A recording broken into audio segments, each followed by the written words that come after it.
Hello दोस्तों, कैसे हैं आप सब। आज हम आपके लिए लाए हैं दो दोस्तों की अनसुनी कहानी। दोस्ती। कहते हैं दोस्ती दुनिया का सबसे खूबसूरत रिश्ता है। दोस्ती जैसा कोई रिश्ता हो ही नहीं सकता। क्या दोस्त ऐसे भी होते हैं?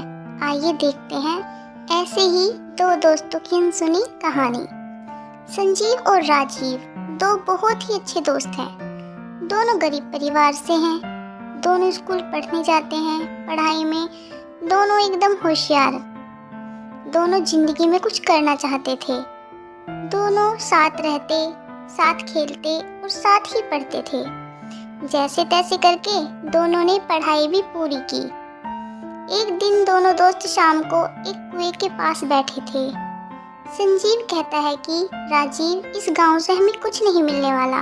क्यों ना हम कहीं बाहर जाकर कुछ अच्छे से पैसा कमाएं और बड़े आदमी बने। राजीव बोलता है, लेकिन संजीव, हम वहां पर किसी को जानते नहीं हैं, ना ही हमारा वहां कोई रिश्तेदार है। फिर हम वहां कैसे, किसके साथ रहेंगे? शहर तो बहुत बड़ा होता है, वहां हम कैसे एडजस्ट कर पाएंगे? संजीव कहता है, राजीव, एक बार हम वहाँ चले तो जाएं, फिर हम खुद ही कुछ न कुछ अपना जुगाड़ कर लेंगे। संजीव राजीव को बहुत समझा बुझाकर चलने के लिए तैयार कर लेता है। राजीव कहता है, ठीक है, अगर तुम कह रहे हो तो मैं अपने घर बात करके देखता हूँ। पहले तो दोनों के घर वाले बिल्कुल भी तैयार नहीं होते, लेकिन उनके बार बार आग्रह करने पर और समझाने पर उनके घर वाले भी उन्हें भेजने के लिए तैयार हो जाते हैं। संजीव और राजीव दोनों अपना सामान लेकर दिल्ली शहर को निकल पड़ते हैं। दिल्ली में आकर वे देखते हैं कि वहाँ ना तो कोई किसी से कोई मतलब रखता, ना कोई किसी से फालतू बात करता। वहाँ सब अपने आप में ही व्यस्त है। वे दोनों इधर उधर अपने लिए रहने की जगह ढूंढने लगते हैं, लेकिन उन्हें कोई रूम नहीं मिलता। फिर उन्हें एक बूढ़ा आदमी जो सड़क किनारे जूते चप्पल गांठ रहा था, वह दिखाई देता है। वह उसे जाकर रहने का आश्रय मांगते हैं। बूढ़ा आदमी भी गरीब था, तो उसे भी उन पर थोड़ा रहम आ जाता है और वह उन्हें अपने साथ ही रख लेता है। धीरे धीरे दोनों रहने लगते हैं और काम की तलाश में इधर उधर फिरने लगते हैं। बहुत ही मुश्किलों से उन्हें एक काम मिलता है। दोनों उस काम को बड़ी मेहनत से करते हैं। धीरे धीरे मेहनत के दम पर वे दोनों एक बिजनेस शुरू करते हैं। राजीव और संजीव उसी बिजनेस को अपनी मेहनत से बहुत ऊंचाई पर ले जाते हैं और अच्छे खासे अमीर हो जाते हैं।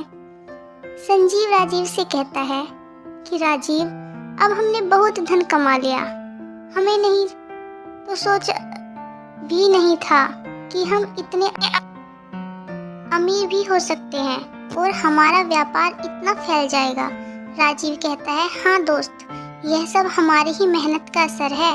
अब हमें अपने घर वालों को भी अपने साथ ले आना चाहिए। लेकिन संजीव बोलता है कि नहीं राजीव, अभी इतनी जल्दी ही क्या है, थोड़ा और काम कर ले, उसके बाद हम दोनों अपनी फैमिली को भी यहीं लेकर आ जाएंगे। धीरे धीरे दोनों और भी ऊंचाइयों को हासिल कर लेते हैं।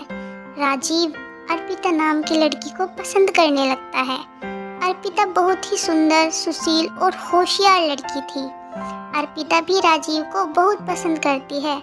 जब संजीव को ये बात पता लगती है तो उसे ये बात कुछ हजम नहीं होती।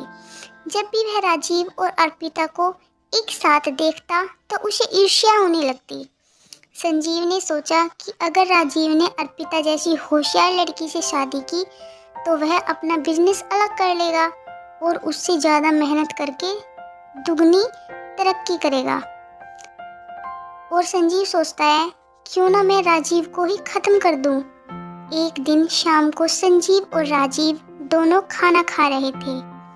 संजीव ने राजीव के खाने में जहर मिला दिया और उस खाने को खाते ही राजीव की मृत्यु हो गई। यह सब सुनकर अर्पिता भी गहरे सदमे में पहुंच गई। कुछ सालों बाद संजीव ने अर्पिता को समझाया और अर्पिता से शादी कर ली। लेकिन अर्पिता यह नहीं जानती थी कि संजीव ही राजीव का खूनी है। राजीव की मृत्यु के बाद राजीव का जो कुछ भी था वह सब संजीव ने अपने नाम पर करा लिया। जमीन, जायदाद, बिजनेस और व्यापार सब कुछ संजीव के नाम पर हो गया। अब वह और भी अमीर पैसे वाला आदमी हो गया। अब तो उसने गांव, शहरों, हर जगह अपनी ही बिल्डिंगें बना दी। बहुत से प्लॉट और शॉपिंग मॉल भी अपने नाम पर खरीद लिए। कुछ दिनों बाद संजीव और अर्पिता को एक लड़का हुआ। अब तो चारों तरफ खुशियां ही खुशियां थी। हर जगह संजीव की ही चर्चा होती। धीरे धीरे उसका लड़का बड़ा होता गया। संजीव अपने लड़के के खाने, रहने, पढ़ने में कोई कमी नहीं छोड़ता। करोड़ों रुपए अपने लड़के के ऊपर खर्च करता। करोड़ रुपए लगाकर उसने अपने लड़के को पढ़ने के लिए विदेश भेजा। लड़का पढ़ने लगा। अचानक उसके लड़के की तबीयत खराब होने लगी। उसके लड़के को एक बहुत ही भयानक बीमारी हो गई। संजीव ने अपने बेटे को बचाने के लिए बहुत पैसा खर्च किया। धीरे धीरे वह विदेश में लाखों रुपए भेजता, लेकिन उसकी तबीयत में कोई सुधार न आया। उसने धीरे धीरे अपना सारा व्यापार जो इतना फैला हुआ था सब कुछ बेचना शुरू कर दिया। धीरे धीरे उसका सारा धन खत्म होने लगा। बेटे पर करोड़ रुपए लग चुके थे, लेकिन उसकी तबीयत में कोई सुधार नहीं हो रहा था। संजीव ने अपनी जमीन, जायदाद, व्यापार सब कुछ बेच दिया और सारा पैसा अपने बेटे पर लगा दिया। जब सारा पैसा खत्म हो गया, अब उसके सर लाखों करोड़ों का कर्जा भी हो गया था। अब उसके पास सिर्फ कुछ ही धन बचा था, जिससे वह अपने बेटे को विदेश से वापस भारत में बुला सके। उसी पैसे से अपने बेटे को भारत वापस बुला लिया। उसने अपने बेटे का सर अपनी गोद में रखा और रोकर कहने लगा, बस बेटा, अब मेरे पास कुछ नहीं बचा। करोड़ों का कर्जा हो गया। सारा व्यापार सब कुछ बेचकर तेरी बीमारी पर लगा दिया। अब मैं क्या करूं? बेटा, जो उसकी गोद में सर रखे पड़ा था, वह मुस्कुराया और बोला, दोस्त, समझे? संजीव ने आश्चर्य से अपने बेटे को देखा और बोला, बेटा, तुम मुझे दोस्त बोल रहे हो? बेटा बोला, हाँ, वही दिल्ली वाला दोस्त। अब हुआ मेरा पूरा हिसाब बराबर। तुम्हारे ऊपर कर्जा देकर अब जा रहा हूँ और आसानी से मर सकूंगा। अब यह कहते ही मुस्कुराते हुए उसने अपना शरीर छोड़ दिया। संजीव को तो जैसे सदमा ही लग गया। सब कुछ बर्बाद हो चुका था। घर, परिवार, व्यापार सब कुछ खत्म हो चुका था। अर्पिता भी संजीव से नफरत करने लगी थी। जहाँ से शुरू हुआ वहीं पर आ गिरा। अब संजीव जेल में अपनी सजा काट रहा है। दोस्तों, जैसी करनी वैसी भरनी।